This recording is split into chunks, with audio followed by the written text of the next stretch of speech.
할렐루야. 오늘 예배 오신 여러분들을 주님의 이름으로 사랑하고 축복합니다.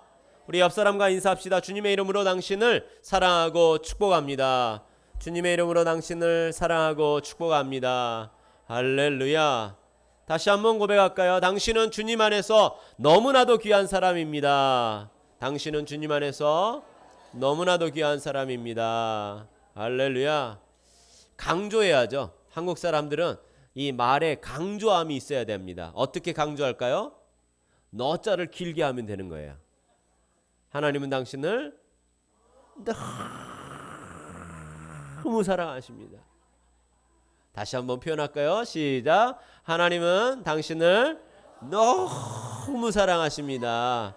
할렐루야. 그 은혜가 우리의 삶 가운데서도 넘치도록 채워지시기를 주님의 이름으로 축원드립니다. 저는 본문의 말씀을 의지하여서 복의 근원이라는 제목으로 함께 은혜를 나누고자 합니다. 저는 여러분들에게 묻고자 합니다. 하나님의 말씀이 100% 이루어질 줄 믿으십니까? 하나님의 말씀이 진리이심을 믿으십니까?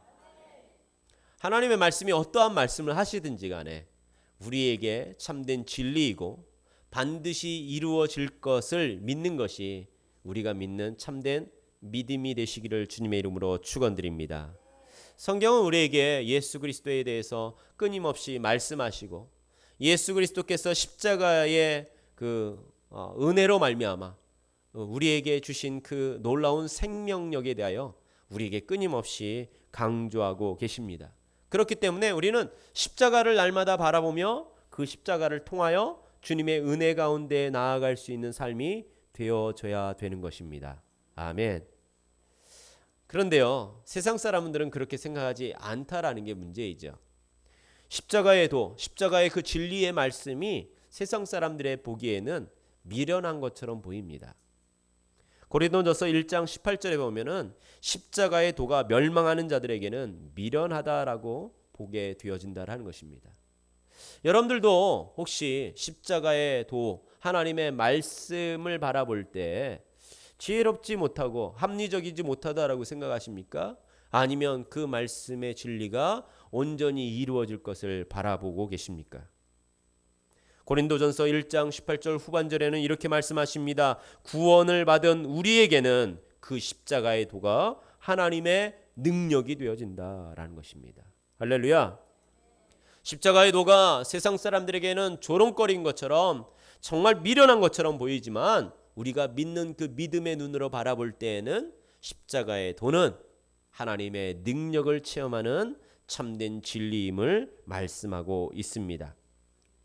로마서 8장에는요, 그것에 대하여 우리에게 더 구체적으로 그 하나님의 능력이 우리에게 어떻게 나타났는지 말씀합니다. 그것은 하나님의 그 성령이 우리에게 임하셔서 하나님의 자녀가 되어졌다라는 사실을 우리에게 알려주신다라는 거예요. 할렐루야. 우리가 하나님의 자녀가 되어졌습니다. 아멘. 우리가 하나님의 자녀가 되어졌다라는 사실은 성경에 이렇게 표현하고 있습니다. 상속자가 되어졌다. 할렐루야. 누구의 상속자라고요? 하나님의 기업을 이어받을 상속자가 되어졌다라는 것입니다.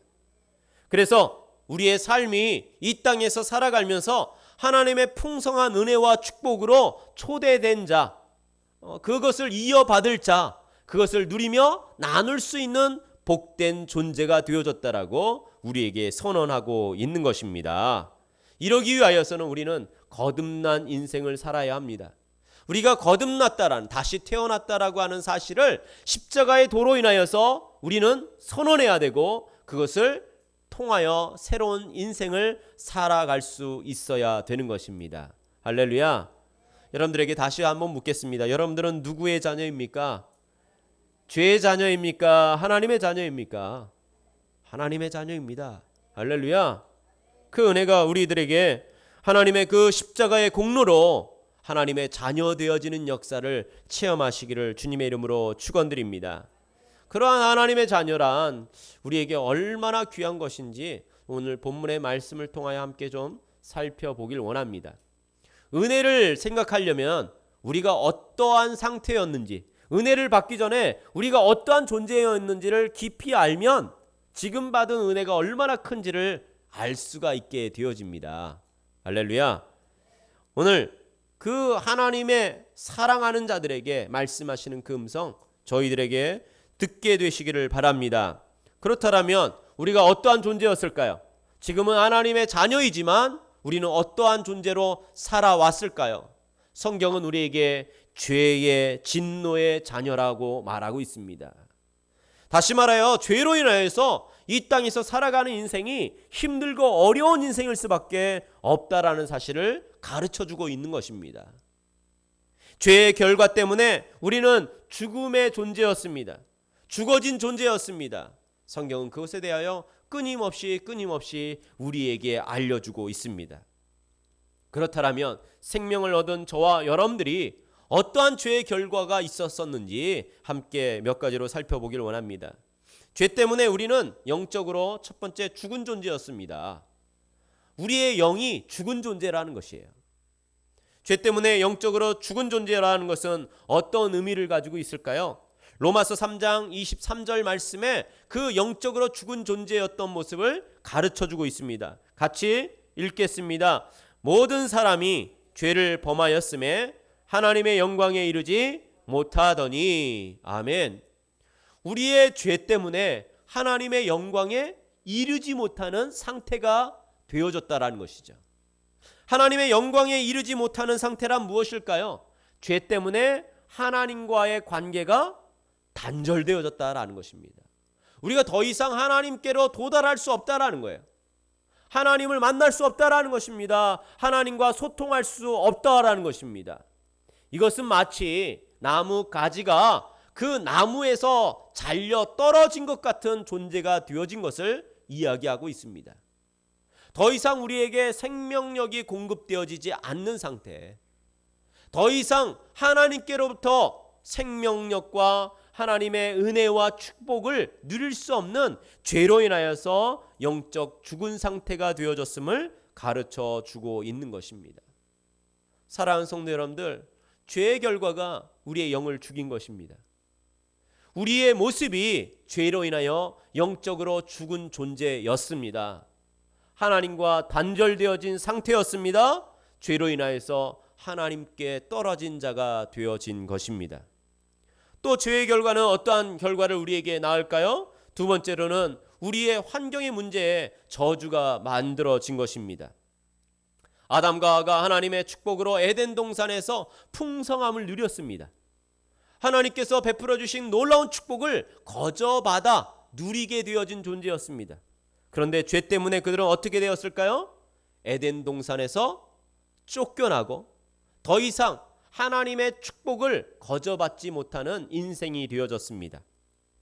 창세기 3장에는 그러한 말씀이 우리에게 자세히 기록되어지고 있습니다. 창세기 3장 17절과 18절의 말씀 이렇게 말합니다.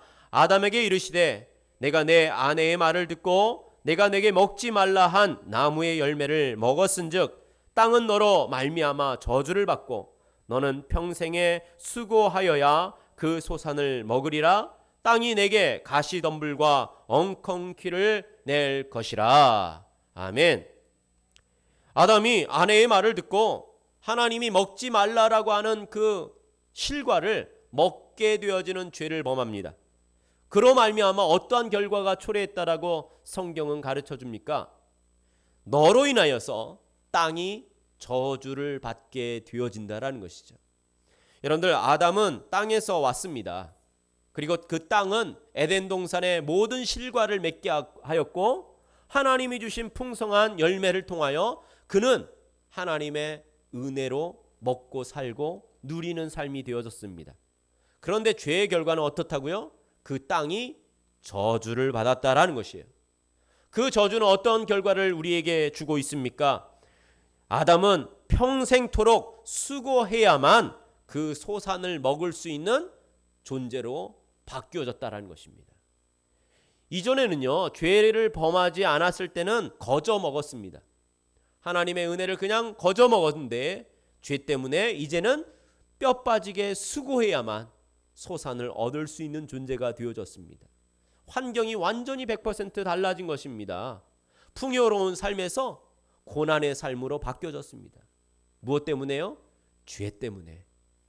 죄로 인하여서 풍족한 삶이, 부족함이 없었던 삶이, 축복의 삶이 우리의 삶으로 저주의 삶, 부족한 삶, 고통의 삶, 염려와 근심이 끊임없이 있는 삶으로 변화되어진 것입니다. 뿐만 아니라 수고한 만큼 거두는 은혜가 있었으면 좋겠는데 땅이 어떻게 우리를 괴롭히죠? 그 땅에 가시덤불과 엉겅퀴를 내어서 우리가 수고한 만큼도 결과를 맺어지지 아니하는 안타까운 고난의 연속의 삶이 우리에게 내려진 것입니다. 그렇습니다. 두 번째로 죄의 결과는 우리의 환경이 너무나도 힘들고 어려운 인생이 되어진 것입니다. 마지막으로 죄의 결과는 우리에게 궁극적으로 무엇을 갖게 만들었을까요? 바로 죽음을 면하지 못하는, 우리의 육체가 반드시 죽어지는 그러한 절망적인 사건을 바라보게 되어집니다. 이 세상에 어떠한 사람도 죽음을 면할 수가 없습니다. 무엇 때문에요? 죄 때문에. 죄의 결과로 우리는 육체적인 죽음을 맛보아야 합니다. 창세기 2장 16절 17절 말씀에 이렇게 말합니다. 야훼 하나님이 그 사람에게 명하여 이르시되 동산 각종 나무의 열매는 내가 임의로 먹되 선악을 알게 하는 나무의 열매는 먹지 말라. 내가 먹는 날에는 어떻게 된다고요? 반드시 죽으리라 하시니라. 아멘. 주님의 말씀에 거역하고 죄로 말미암아 우리에게 반드시 죽어지는 육체의 저주가 임하게 되어진 것입니다. 얼마나 많은 사람들이 육체의 죽음을 향하여 두려운 마음을 갖고 있습니까? 우리의 마음이 끊임없이 두려움이 있습니다. 그러나 그 길은 피할 수 없는 길입니다. 그렇습니다. 죄로 인하여서 우리의 옛 모습은 우리의 영혼이 하나님과 단절되어진 죽음을, 또한 우리의 환경이 더 이상 소망이 있지 아니하는 절망 가운데 살 수밖에 없는 인생이었고, 또한 죄로 인하여서 우리의 육체는 반드시 죽게 되어지는 저주에 내버려지게 된 것입니다. 그러한 존재였습니다. 저와 여러분들이 그러한 존재였습니다. 그 존재에서 하나님은 우리를 어떻게 바라보셨습니까? 불쌍히 여겨주시고 우리를 새롭게 구원하시는 하나님의 놀라운 사랑을 주신 것입니다. 오늘 본문의 말씀에 이렇게 시작하는 것이죠. 사랑하는 자여라고 부르고 있습니다. 하나님께서 인간을 향하여서 사랑하는 자여라고 말합니다. 이전에는 어떠한 존재였다고요? 죄로 인하여서 죽은 존재였던 우리를 하나님이 지금 무엇라고 부르고 계십니까? 나의 사랑하는 자여라고 말하고 있습니다.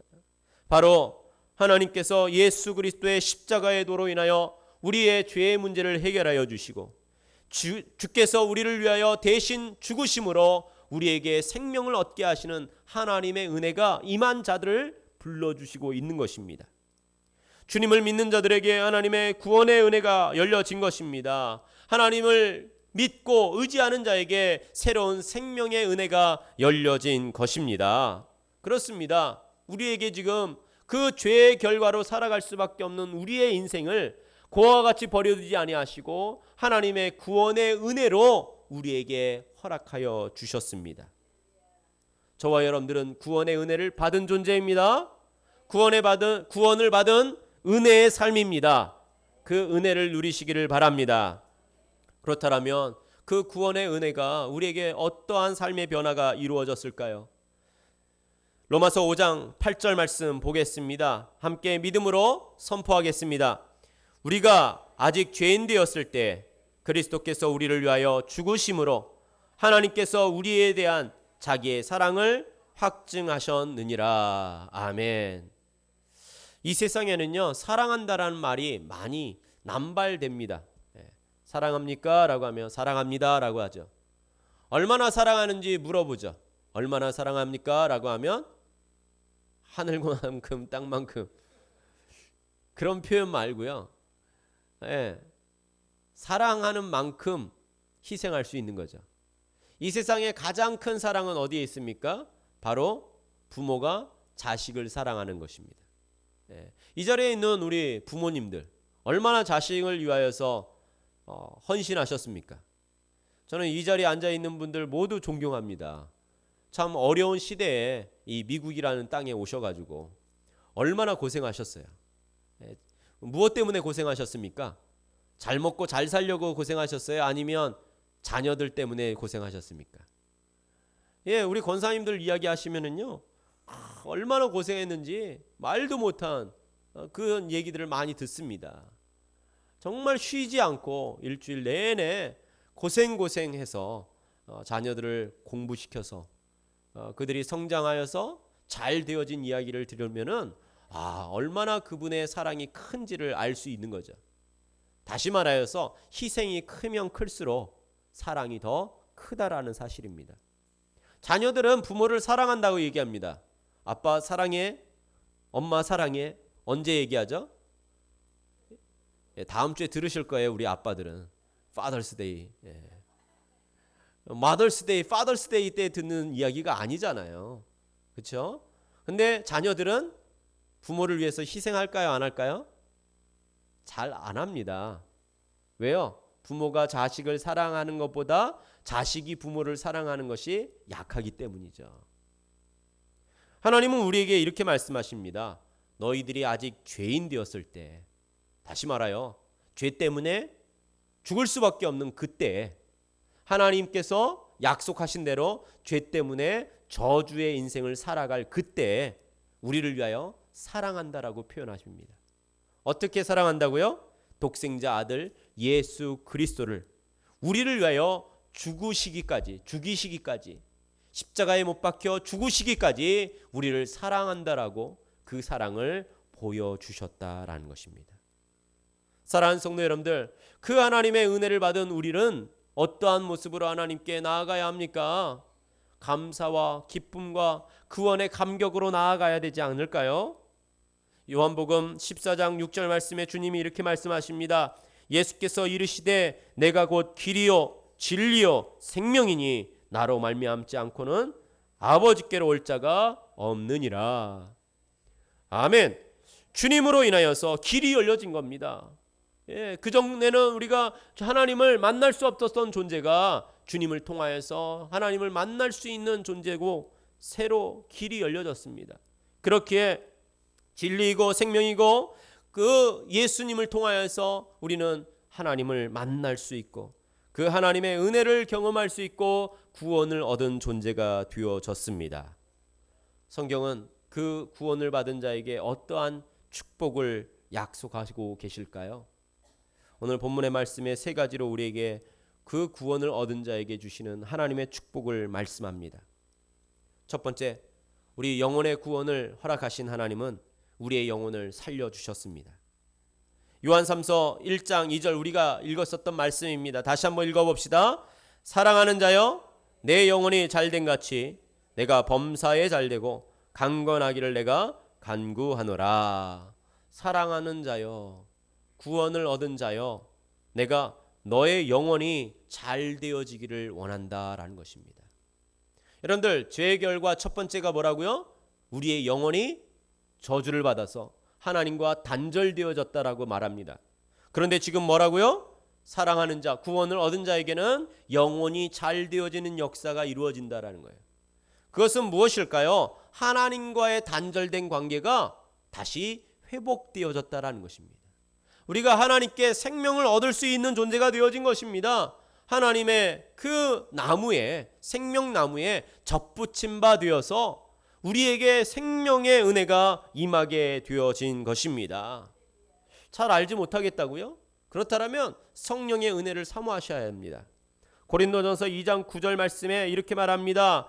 기록된 바 하나님이 자기를 사랑하는 자들을 위하여 예비하신 모든 것은 눈으로 보지 못하고 귀로 듣지 못하고 사람의 마음으로 생각하지 못하였다 함과 같으리니 오직 하나님의 성령으로 이것을 우리에게 보이셨으니 성령은 모든 것 곧 하나님의 깊은 것까지도 통달하시느니라. 아멘.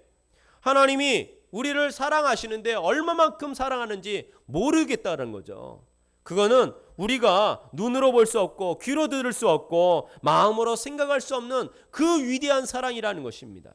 그런데 성령이 우리에게 임하시면 그 하나님의 은혜를 누릴 수 있게 된다라는 거예요. 하나님의 깊은 것까지 통달하시는 성령께서 우리에게 알려주신다라는 것입니다.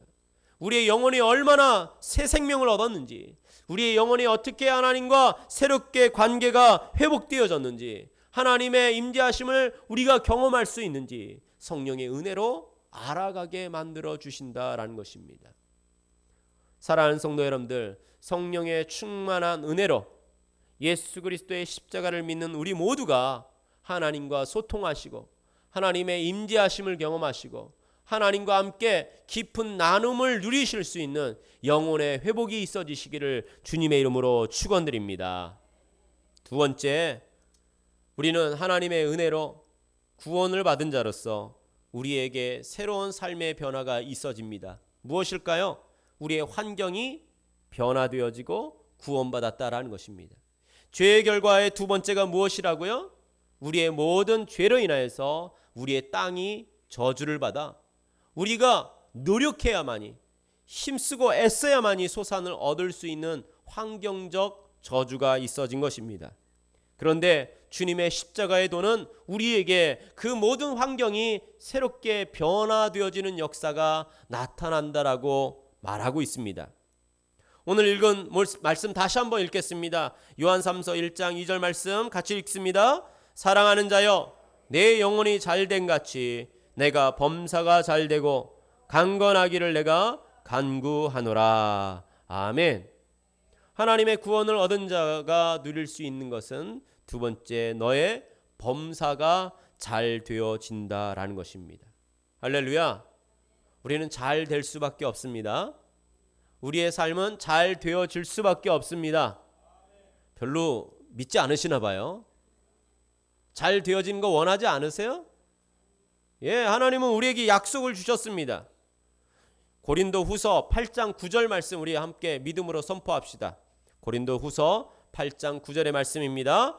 우리 주 예수 그리스도의 은혜를 너희가 알거니와 부요하신 이로써 너희를 위하여 가난하게 되심은 그의 가난함으로 말미암아 너희를 부요하게 하려 하심이라. 아멘. 할렐루야.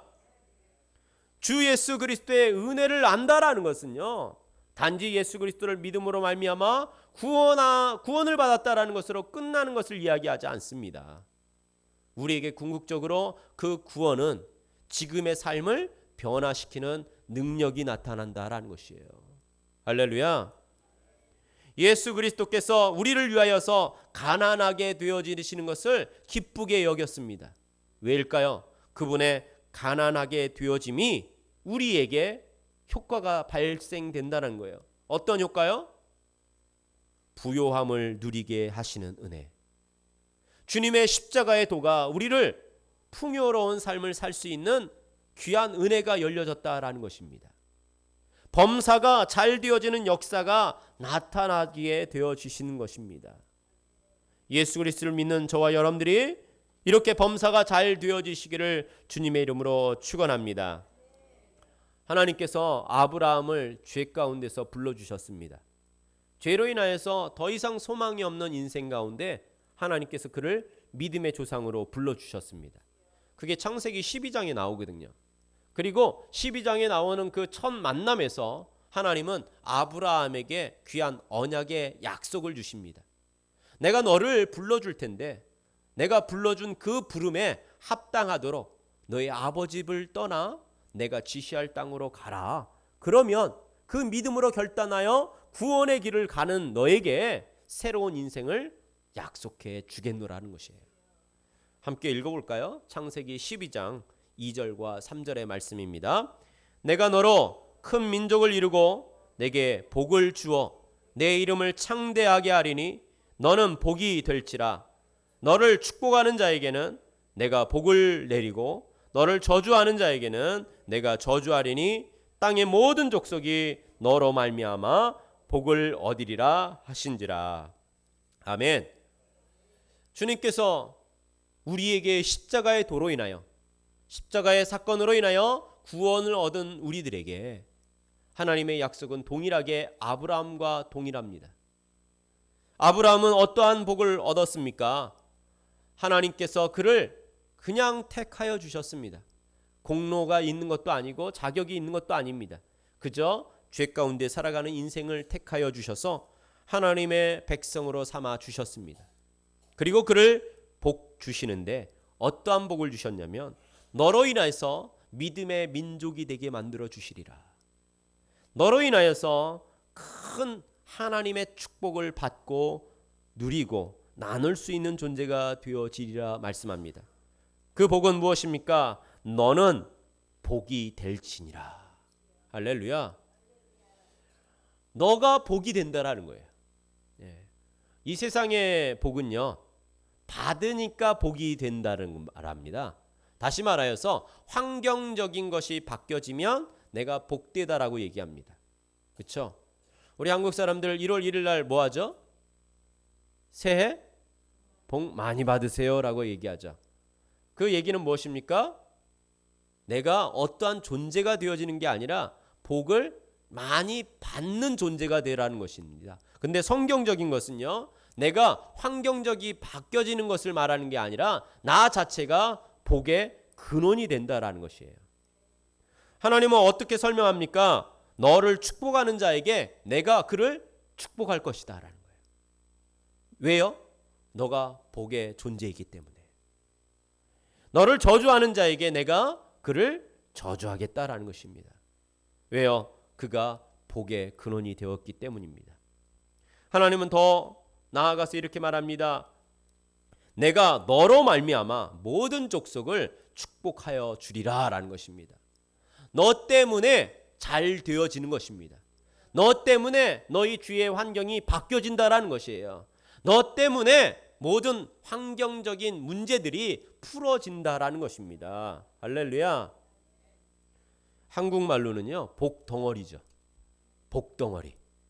옛날 우리 어르신들 말씀에 며느리를 받아들이면서 복덩어리가 들어왔어 얘기합니다. 왜일까요? 그 며느리를 받아들였더니 잘 되는 거예요. 네. 집안일들이 잘 되는 거예요.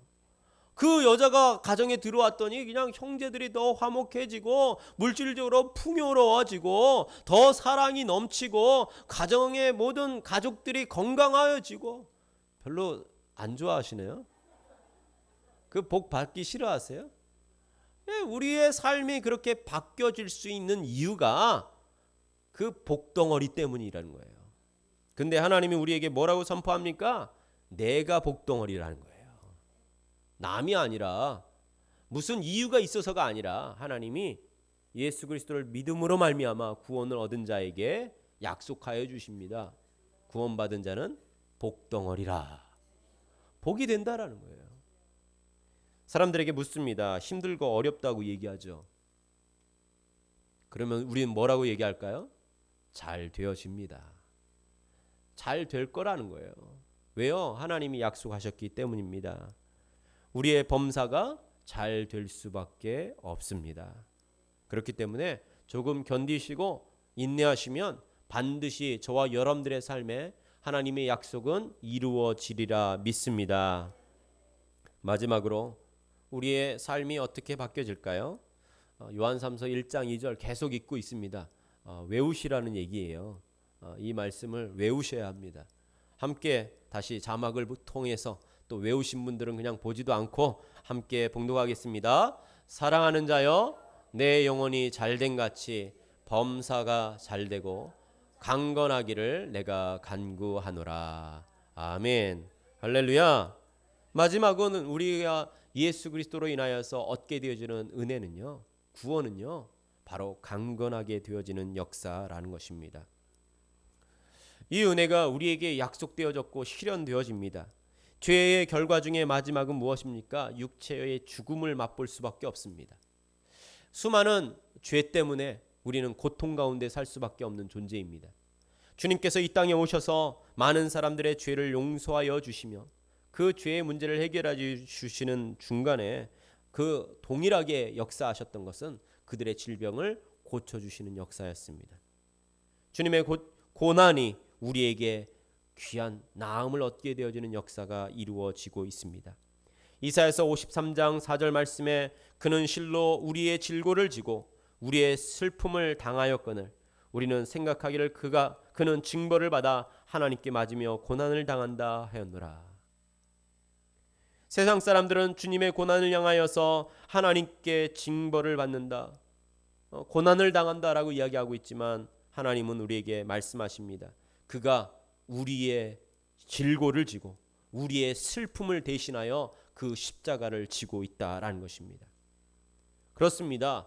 우리가 당해야 할 모든 것, 힘들고 어려운 고통과 고난과 그 슬픔을 주님께서 이미 다 해결해 주셨습니다. 모든 염려와 근심을 다 주께 맡겨 버려야 합니다. 오직 하나님이 우리의 삶 가운데 문제를 해결해 주십니다. 이사야서 53장 5절 말씀 우리 함께 선포하겠습니다. 같이 읽겠습니다. 그가 찔림은 우리의 허물 때문이요 그가 상함은 우리의 죄악 때문이라. 그가 징계를 받음으로 우리는 평화를 누리고 그가 채찍을 맞음으로 우리는 나음을 받았도다. 아멘. 할렐루야. 주님께서 징계를 받음으로 우리에게 평화가 이루어집니다. 주님이 채찍에 맞으심으로 우리가 나음을 입었습니다. 이를 믿으십니까? 그렇습니다. 구원을 얻은 자에게 약속되어진 언약의 말씀입니다. 우리는 주님의 십자가로 인하여서 우리에게 평화를 누리고 우리에게 모든 치료의 역사를 체험하게 만들어 주십니다. 채찍에 맞으심으로 우리의 질병이 나아집니다. 믿음의 손을 얹고 기도할 때 치료하심의 역사가 우리에게 나타나집니다. 구원은 바로 이러한 강건케 되어지는 역사까지도 우리에게 말씀하시고 그 은혜를 누릴 수 있게 만들어 주십니다. 이제는 말씀을 마무리하겠습니다. 구원을 얻은 저에게 하나님은 분명한 은혜를 허락하십니다. 그것은 죄의 결과의 모든 문제를 우리에게 새롭게 하여 주신 은혜입니다. 하나님의 구원을 얻은 자는 하나님과의 관계를 회복시켜 주셔서 우리의 영혼이 다시 살아나는 역사를 만나게 하시고 우리의 모든 삶의 문제들이 정말로 힘들고 어려운 주위의 환경들이 내가 하나님의 복의 근원이 되어 하나님의 축복을 누릴 수 있게 만드시는 범사가 잘 되어지는 역사가 나타나고 마지막으로 주님이 채찍에 맞으심으로 우리가 나음을 얻게 되어지는 은혜를 체험하게 됩니다. 저와 여러분들이 그 은혜를 누리시기를 주님의 이름으로 축원합니다. 마지막으로 이제 그 은혜를 받은 우리가 어떠한 삶을 살아가야 할까요? 여러분들 선물을 받으면 좋으세요? 안 좋으세요? 선물 받으면 좋으시죠? 그래서 저는 생일날 좋아합니다. 생일날 선물을 받으니까는요 좋잖아요. 그런데 생일 선물을 받으면 어떻게 하세요, 여러분들? 그냥 광에다 넣어두세요? 아니면 뜯어보세요? 뜯어봐야죠, 당연히. 뜯어봐야죠. 예, 그런데 미련한 사람은 그 선물을 받은 걸 기뻐하고 그냥 창고에 넣어두는 사람이 있다라는 거예요. 여러분들, 우리가 하나님께 선물을 받았습니다. 그러면 그것을 누려야 되지 않을까요? 뜯어보고 그 내용에 대해서 우리가 알아지고 그것을 통하여 누려야 합니다. 에베소서 2장 8절 말씀에 너희는 이 은혜에 의하여 믿음으로 말미암아 구원을 받았으니 이것은 너희에게서 난 것이 아니요 하나님의 선물이라 라고 말씀합니다. 다시 말하여서 우리는 그 선물을 받은 존재로서 그것을 이제 누리는 존재가 되어져야 합니다. 우리가 구원을 받았다라고 말하면서 끊임없이 염려와 근심 속에 살 수 없습니다. 하나님과 단절된 삶을 살 수 없습니다. 육체의 연약함으로 고통받으며 살 수 없습니다. 아멘. 오직 구원을 받은 자로서 우리의 영혼이 잘되고 범사가 잘되고 강건케 되어지는 역사가 우리 모두에게 하나님의 선물로 누려지시는 삶이 되어져야 되는 것입니다. 그렇게 이제는 내가 지금까지 살아왔던 방식들을 다 청산하십시오. 내가 죄의 결과 때문에 지금까지 힘들고 어려운 삶을 살았다라면 죄의 모습을 버려야 합니다. 그러기 위해서 우리는 우리의 마음의 문을 열어야 합니다. 요한계시록 3장 20절 말씀에 이렇게 말합니다. 볼지어다 내가 문 밖에 서서 두드리노니 누구든지 내 음성을 듣고 문을 열면 내가 그에게로 들어가 그와 더불어 먹고 그는 나와 더불어 먹으리라. 아멘.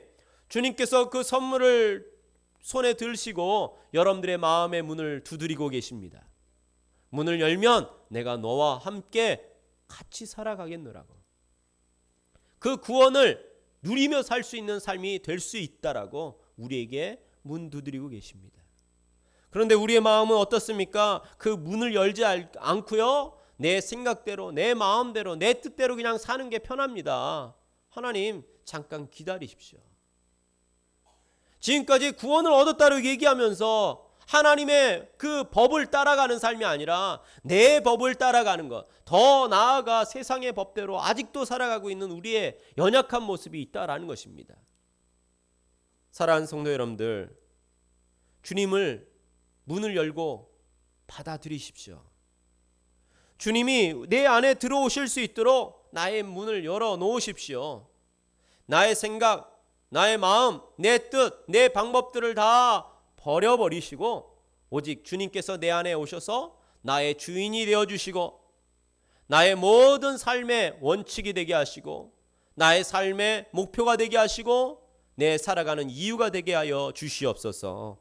이러한 결단이 있어야만이 그 은혜가 주님과 함께 더불어 사는 하나님의 축복을 누릴 수 있는 존재가 될 수 있는 것입니다. 아멘. 사랑하는 성도 여러분들, 주님과 함께 새 생명 얻어서 하나님의 관계가 회복되어지시고 우리의 범사가 잘 되어지시고 강건한 삶을 누릴 수 있는 축복의 삶이 되시기를 주님의 이름으로 축원합니다. 기도하겠습니다.